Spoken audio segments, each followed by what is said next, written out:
Going straight across now to the President of the Palestinian Authority, Mahmud Abbas, speaking. Let's take a listen. To discuss consolidating our bilateral relations between the countries and peoples, and to review what the US can contribute to prepare the atmosphere for a political horizon for a just, comprehensive, durable peace. We have stressed to Mr. President Biden on the importance of re-establishing the foundations upon which the peace process was based, that is based on the international legitimacy resolutions and on the basis of the two-state solution along the 1967 borders.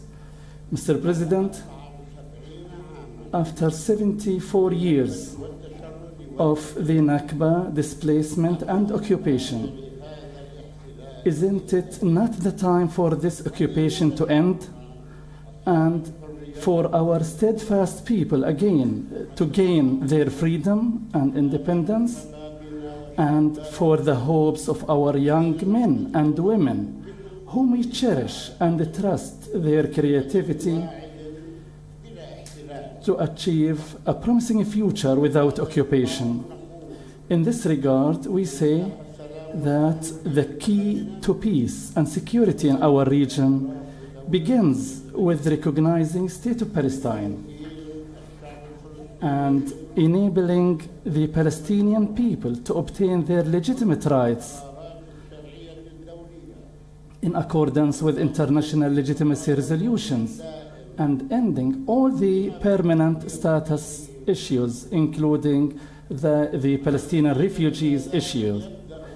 And the way to that begins with ending the Israeli occupation of our land, the land of State of Palestine, with East Jerusalem as its capital on the 1967 borders. Mr. President, we have respected the resolutions of international legitimacy and signed agreements, and we have committed ourselves to renouncing violence and fighting terrorism in our region and the world. We look forward to steps from the US administration to strengthen bilateral relations by reopening the US consulate in East Jerusalem, removing the PLO from the US terrorist list. We are not terrorists. And also we look forward to reopening PLO office in Washington. And we are ready to work within the framework of partnership and cooperation in order to remove any obstacles to achieving that. Mr. President, we look forward to the efforts of your administration to turn the page on the Israeli occupation of our land and the acts of racial discrimination, apartheid against our people, and to stop unilateral actions that undermine the two-state solution. We look forward to these efforts to stop settlement and the settler violence and respect of the historical situation in the Islamic and Christian holy sites under the Hashemite custodianship, and stopping the expulsion of Palestinians, demolishing houses, homes, and storming the cities, villages, and camps, and stopping the daily killing and arrests on daily basis, and holding the killers of the martyr journalist Shireen Abu Aqli. They need to be held accountable, because the continuation of all of that will lead to escalation on the one hand and loss of hope for a better tomorrow on the other. Mr. President, if Israel wants to be a compliant state, it cannot continue to act as a state above law. And this calls for Israel to end its occupation of the land of State of Palestine, with East Jerusalem as its capital on the 1967 borders. Only then Israel will be accepted to live in peace, security, and good neighborhood with the countries and peoples of the region based on the Arab Peace Initiative. The opportunity for the two-state solution on the 1967 borders may be available today only, but we don't know what will happen later. Therefore, I take this opportunity on the occasion of the visit of Your Excellency to the region to say that I extend my hand to the leaders of Israel to make peace for the braves, and this has happened much before Oslo Accords. We have been extending our hands for peace with all the Israeli leaders for a better future, for the future generations, and for all the peoples of the region. Mr. President, we welcome you again, and our confidence in you and your administration is very great, and we assure you of our readiness to work with you hand in hand in order to achieve comprehensive and just peace based on international legitimacy and the Arab Peace Initiative and the signed agreements between us and Israel. There are agreements that we need to respect in a manner that guarantees security, peace, stability, and lasting prosperity for all the countries in the region. Mr. President, peace begins with Palestine and Jerusalem. From here, peace starts. We extend our hands for peace and to work with you, Mr. President, to achieve it. Peace be upon you. Most welcome. Thank you. Mr. President Abbas, thank you very much, and to your colleagues with whom I had the opportunity to meet as well. It's good to see you again, my friend. We've known each other for a long time, and I'm very proud to be with you today as President of the United States, and we can count ourselves among the earliest supporters of a two-state solution. As I stand with you today, now as President of the United States, my commitment to that goal of a two-state solution has not changed in all these years.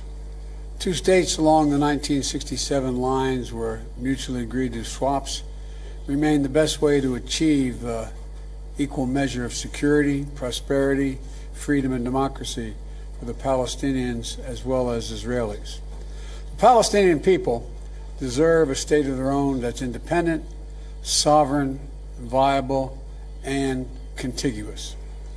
Two states for two peoples, both of whom have deep and ancient roots in this land, living side by side in peace and security. Both states fully respecting equal rights of the other citizens. Both peoples enjoying equal measure of freedom and dignity. That's what this is fundamentally all about. Every person has a right to be treated with dignity. It's simply basic. I know that the goal of the two states seems so far away, while indignities like restrictions on movement and travel or the daily worry of your children's safety are real and they are immediate. The Palestinian people are hurting now. You can just feel it. Your grief and frustration. In the United States, we can feel it. But we've never give up on the work of peace. You know, there must be a political horizon that the Palestinian people can actually see or at least feel. We cannot allow the hopelessness to steal away the future that so many have worked toward for so long. So even if the ground is not ripe at this moment to restart negotiations, the United States and my administration will not give up on trying to bring the Palestinians and Israelis and both sides closer together. I do believe that in this moment, when Israel is improving relations with its neighbors throughout the region, we can harness that same momentum to reinvigorate the peace process between the Palestinian people and the Israelis. I recognize how hard all these challenges must be and will be to work through. Above all, there must be an end to the violence that has devastated too many families. It's heart-wrenching that so many Palestinian and Israelis have lost their lives just this year. And the United States has suffered a loss as well, including the killing of Shireen Abu Al-Khali. And she was an American citizen and a proud Palestinian. And she was performing very vital work in an independent media and vital work of democracy. Her death is an enormous loss to the essential work of sharing with the world the story of the Palestinian people. I hope that her legacy will inspire more young people to carry on her work of reporting the truth and telling stories that are too often overlooked. The United States will continue to insist on a full and transparent accounting of her death and will continue to stand up for media freedom everywhere in the world. President Abbas, in the past we met in Ramallah, but today in the Palestinian city of Bethlehem, a place of enormous significance in my faith as well. The birthplace of Jesus Christ. This is the city that lives in the hearts of millions of Christians and is a reminder of God's great gift to the world and our renewed and redemption in Christ. Muslim and Jews also have an intense and deep connection to this land, particularly in Jerusalem. Jerusalem is central to the national visions of both Palestinians and Israelis, to your histories, to your faiths, to your futures. Jerusalem must be a city for all its people, its holy sites preserving the status quo, with the Hashemite kingdom of Jordan continuing to serve as custodian. And throughout this holy land, which is filled with so many places of meaning and significance to Muslims, Christians, and Jews, we must all be free to practice our faiths in peace, in safety, and in dignity. We cannot wait for peace agreement to be reached or for every issue to be resolved to deliver on the needs of the Palestinian people that exist today as I speak. The best way to feed the flame of hope is to demonstrate that things can be better. And President Abbas, the United States is a partner in this work to improve the day-to-day lives of the Palestinian people. That's why when I came to office, I reversed the policies of my predecessor and resumed aid to the Palestinians, more than $500 million in 2021.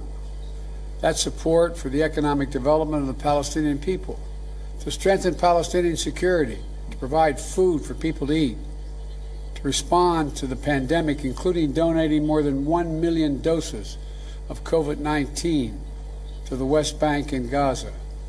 It also includes more than $400 million in humanitarian assistance to Palestinian refugees through the UN Relief and Works Agency, the UNRWA. And today I'm announcing the United States is going to provide an additional $200 million to the UNRWA so it can continue its vital work of helping the most vulnerable Palestinians, especially Palestinian children. Earlier this month, we decided, and this morning I announced, an additional $100 million in support of healthcare services for Palestinians throughout East Jerusalem Hospital Network. We were engaging with Israel around ways to spur greater Palestinian economic growth, including by implementing 4G mobile networks, increasing the supply of renewable energy, improving freedom of movement for Palestinians, both people and goods. These are the kinds of issues that progress can make life better for people right away, and we should be about it right away. And the Palestinian Authority has important work to do as well, if you don't mind my saying. Now is the time to strengthen Palestinian institutions, to improve governance, transparency, and accountability. Now is the time to unleash the incredible potential of the Palestinian people through greater engagement in civic society, to combat corruption, advance rights and freedoms, improve community services. All of this work is critical, and it will help build a society that can support a successful democratic future and a future Palestinian state.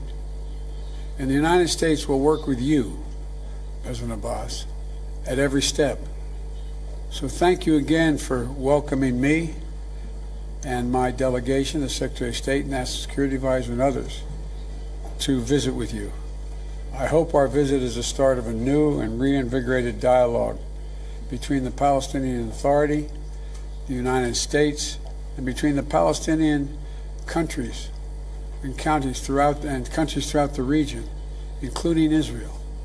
So let's work together to show the people of the region, especially young people, that the future can be better than it is today. I thank you all very much, and may God protect us all. Thank you, Mr. President. Thank you very much. All right, so that was the American President Joe Biden. They're meeting with the President of the Palestinian Authority, Mahmoud Abbas. They're reiterating what needs to be done for some semblance of peace to actually prevail in this very, very troubled nation. But remember, the Palestinians have already said that the Americans are not fair and neutral arbiters in this conflict. And that is the crisis of confidence which the Americans presently have, especially with respect to the Palestinian position. But also Joe Biden, spending just a few hours in Bethlehem, has also drawn a lot of criticism from the Palestinian quarter, because yesterday he was there for an entire day in the state of Israel, but has spent just a short while in Bethlehem with the Palestinian leaders.